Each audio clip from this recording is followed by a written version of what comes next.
my channel Vector Coaching Classes. Today we will start a new topic in the electricity. It's called the resistivity. ठीक है, हमने last class में पढ़ा था what about the factors affecting on the resistance. Like the resistance is directly proportional to the length. That means अगर if we increase the length of conductor, then the resistance is also increases. And about the area of cross section. That means the area if decreases, then the resistance is always increases. हमने दो factors पढ़े थे, like the resistance is directly proportional to the length, and the second thing is the resistance is inversely proportional to the area of cross section. That's the equation 1 and equation 2. If we combining both the equations, that means if we combine equation 1 and equation 2, so what the result? That means length is in the numerator and the 1 is in the numerator. So just to add it, so R is directly proportional to the L upon A. We can like that. Okay. So L into 1. L or 1, that means 1 in multiplied by A. So R is directly proportional to L upon A. So what the conclusion is that? So R is directly proportional to L upon A. And this is called the constant. अब यहाँ पर इस directly proportional को मैं क्या करूँगा, हटाऊंगा, तो यहाँ पर क्या बनेगा, proportionality constant R is equal to the rho L upon A. मैंने इस डायरेक्टली प्रोपोर्शनल को हटा के क्या लिख दिया, constant rho. This is called the resistivity. Okay, this is जो आपका ये आया नई term, it is called the resistivity. जो प्रोपोर्शनलिटी कांस्टेंट हटा उसको हमने क्या लिखा है, नया टर्म रो, जिसको हम लिखते हैं इंग्लिश में RHO, रो. ठीक है, इन रो का नाम क्या है, रेजिस्टिविटी. और इसी का दूसरा नाम क्या है, रेजिस्टिविटी. अगर मैं कहना चाहूँ तो या तो मैं इसको रेजिस्टिविटी बोल सकता हूँ, या और क्या बोल सकता हूँ उसको मैं, specific resistance. Specific resistance. Okay, so अगर मैं रेजिस्टेंस को कंबाइन करता हूँ दोनों ही फैक्टर्स को, लेंथ और ए को, तो मुझे टर्म मिलती है रो, जिसको बोलते हैं रेजिस्टिविटी या स्पेसिफिक रेजिस्टेंस. ठीक है, but my question is that कि अगर मुझसे क्वेश्चन में रेजिस्टिविटी पूछ लिया गया तो मैं इसी को रीअरेंज कर सकता हूँ. So that means the rearranging equation third. अगर मैं इक्वेशन थर्ड को रीअरेंज करता हूँ तो मुझे रेजिस्टिविटी का एक्चुअल फार्मूला मिल जाएगा. कैसे देखते हैं. मैं इक्वेशन 3 को रीअरेंज कर रहा हूं, तो रो इज इक्वल टू, ये ऊपर चला जाएगा, cross multiply R into A upon L. So this is the formula for the resistivity. Got it. The resistivity is equal to R into A upon L. ठीक है, अब क्वेश्चन आ सकता है कि when the resistance is equal to the rho, मतलब हाँ resistivity, किस टाइम पर रेजिस्टिविटी और रेजिस्टेंस दोनों इक्वल हो जाएंगे. अगर मेरा जो एरिया कंडक्टर का वो भी 1 हो जाए और लेंथ भी 1 हो जाए, that means the resistance and the resistivity are numerically equal. The resistance and the resistivity are numerically equal when the area of cross section and the length of the conductor is always 1 metre square and 1 metre for the given conductor. ठीक है, अगर मैं उस conductor की length 1 metre लेता हूँ और उसकी एरिया में लेता हूँ 1 मीटर स्क्वायर, तो वो जो मेरा रेजिस्टेंस है वो एक्चुअली किसके इक्वल हो जाएगा, द रेजिस्टिविटी के. न्यूमेरिकली दोनों इक्वल हो जाएंगे. ठीक है, तो ये मुझसे क्वेश्चन दोनों हो सकता है कि when the resistance and the resistivity are numerically equal when the area is length is 1 metre. Okay, तो हमने कुछ बेसिक देखा अबाउट द रेजिस्टिविटी के बारे में. अब हम इसी के अंदर देख रहे हैं कि what is the unit for this resistance. इस रेजिस्टिविटी की यूनिट क्या होगी वो हम देख रहे हैं.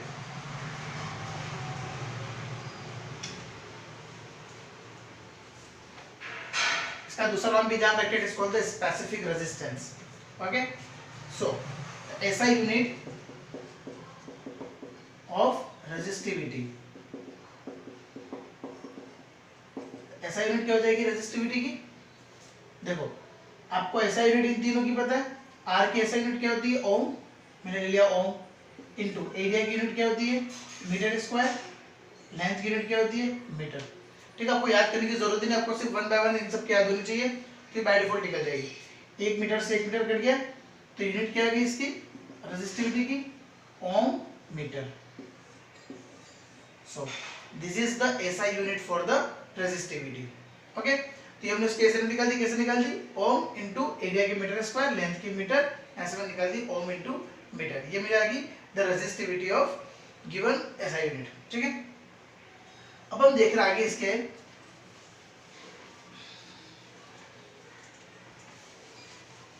किसकी रेजिस्टिविटी ज्यादा होगी, किसकी रेजिस्टिविटी कम होगी। हम देख रहे हैं, मान लो आपके पास दो टर्म है, एक है कंडक्टर और एक है इंसुलेटर। ठीक है, you know very about the conductor. Conductor वो सब्सटेंस होते हैं जिनमें इलेक्ट्रिसिटी इजीली फ्लो हो सकती है, इलेक्ट्रिक करंट इजीली फ्लो हो सकती है, जिसके अंदर लेस रेजिस्टेंस होता है, लेस रेजिस्टेंस। क्यों? क्योंकि मैंने उस दिन बोला था रेजिस्टेंस का मीनिंग क्या बोला था, resistance is that means the obstruction in the flowing of current, मतलब करंट के फ्लो में कोई ऑब्स्ट्रक्शन आ रहा है उसे बोलते हैं रेजिस्टेंस। तो कंडक्टर के अंदर क्या होता है, बहुत कम रेजिस्टेंस होता है, जिसकी वजह से इलेक्ट्रिक करंट इजीली फ्लो हो सकती है। ठीक है, बट इन द इंसुलेटर इसमें क्या होता है, मोर रेजिस्टेंस। दैट मींस जितना ज्यादा रेजिस्टेंस होगा उतनी ज्यादा प्रॉब्लम क्रिएट होगी, ऑब्स्ट्रक्शन होगा और करंट फ्लो नहीं होगी। ठीक है, एग्जांपल हो सकते हैं कंडक्टर के कौन से, जैसे कि लाइक सिल्वर, जितने भी मेटल्स है, कॉपर वायर, लाइक दैट। और इंसुलेटर में क्या क्या हो सकता है, लाइक कोई भी पेपर, वुड, ग्लास, ये सारे क्या इंसुलेटर के एग्जांपल है। अब अभी हमने चेक किया कि जो रेजिस्टेंस है वो एक्चुअली किसके इक्वल है, रेजिस्टिविटी के। ठीक है, अगर कंडक्टर का रेजिस्टेंस लेस है तो उसकी रेजिस्टिविटी भी क्या होगी, less. That means every conductor has a less resistivity because of the less resistance, and every insulator has a more resistivity because of the more resistance in the insulator। ठीक है, insulator के अंदर क्या resistance ज्यादा होगा तो resistivity भी क्या होगी, ज्यादा होगी। ठीक है, तो भाई ध्यान रखनी बस आपको कि कंडक्टर के अंदर रेजिस्टिविटी बहुत कम होती है और इंसुलेटर के अंदर रेजिस्टिविटी बहुत ज्यादा होती है।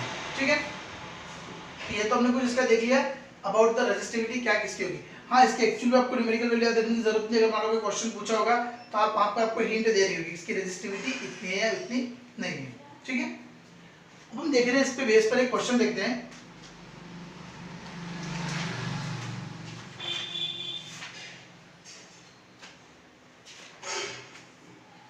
एक क्वेश्चन लेता हूं मैं, जैसे आपको क्लियर हो जाएगा कि इस टाइप का क्वेश्चन कैसे आएगा और उसको किस तरीके से करना है।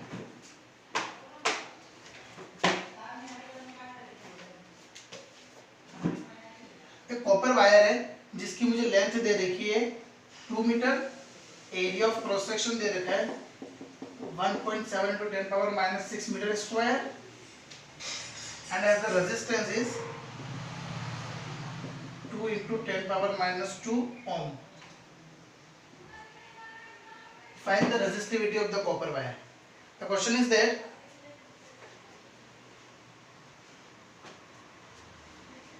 एक वायर है, कॉपर वायर, उसकी लेंथ दे रखी है 2 मीटर, एरिया दे रखा है 1.6 × 10⁻⁻⁻ metre square, and the resistance is 2 × 10⁻⁻2 ohm।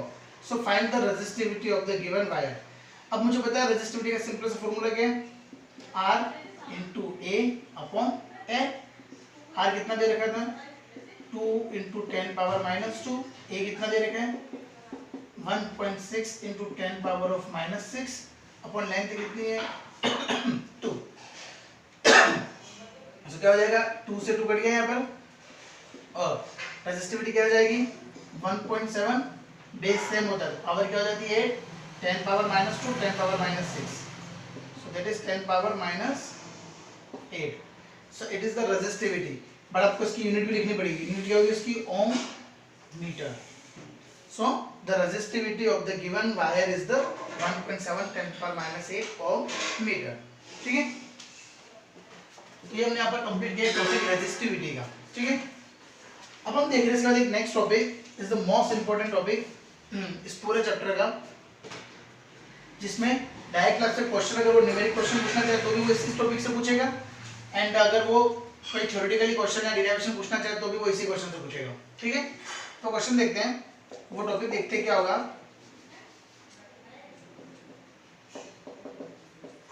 called the combination of resistor. The combination of resistor.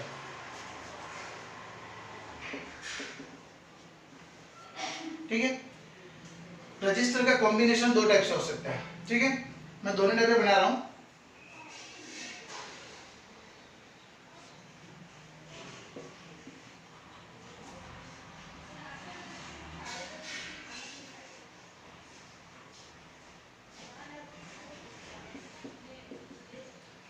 यहाँ पर दो डायग्राम बनाए.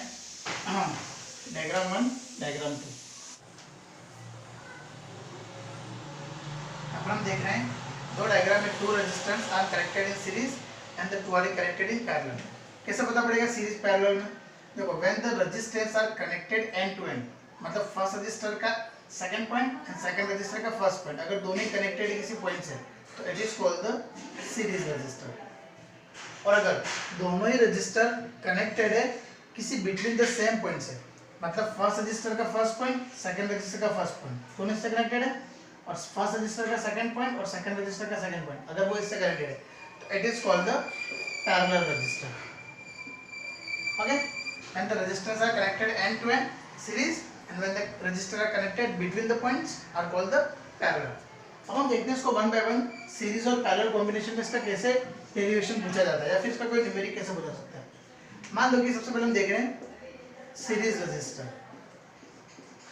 ठीक है, मेरे पास कोई दो रजिस्टर है, उन दोनों को मैंने सीरीज में कनेक्ट किया. यहाँ पर कोई वोल्टेज बैटरी लगा दी मैंने, जिसका वोल्टेज दे रखा है दो रेजिस्टेंस है R1 R2. ठीक है, तो इसमें क्या होगा, मेरे पास कोई करंट फ्लो रही आई. आपको फर्स्ट थिंग ध्यान रखनी है कि सीरीज के अंदर क्या होता है, current always in the same. ठीक है, अपन ने पढ़ा था कि अमीटर ऑलवेज कनेक्टेड होता है सीरीज में. ठीक है, और अमीटर क्या करता है, करंट को मेजर करता है. तो आपका जो करंट है वो सीरीज में जो इसमें जाएगी वही इसमें जाएगी, मतलब सीरीज में करंट ऑलवेज सेम होती है, बट वोल्टेज क्या होगा, different, because resistance different different हो सकते हैं. तो वोल्टेज डिफरेंट डिफरेंट होगी बट करंट सेम होगी. तो जो भी डिफरेंट पार्ट है वहां से हम स्टार्ट करते हैं. कैसे, आपको दे रखा है वोल्टेज अलग है, तो मैंने क्या ले लिया, V is equal to V1 plus V2. V क्या होता है, ओम्स लॉ से IR, तो V1 क्या हो जाएगा IR1, V2 क्या हो जाएगा IR2. ये IR1 IR2 किसे लेना, देखो V का मतलब IR होता है, तो I तो सेम है दोनों रजिस्टर में, बट V1 किसके अंदर है, R1 रजिस्टर के अंदर, V2 किसके अंदर है, R2 रजिस्टर के अंदर. तो मैं कह लिया IR1 IR2. अब देखो दोनों में से I बाहर ले लूं, I साइड गिर गया, बचा कौन, R is equal to R1 plus R2. That means when the two or more than two resistors are connected in the series, then the equivalent resistance is the sum of the individual resistance. ठीक है, मान लो अगर तीन होते तो क्या करते हैं, R3 ऐड हो जाता, चार होता तो R4 ऐड हो जाता, मतलब जितने रेजिस्टेंसेस अगर सभी कनेक्टेड सीरीज में तो उन सभी का सम हो जाता डायरेक्टली. ठीक है, वही मैं यहाँ पर ले रहा हूँ साथ पैरेलल कॉम्बिनेशन.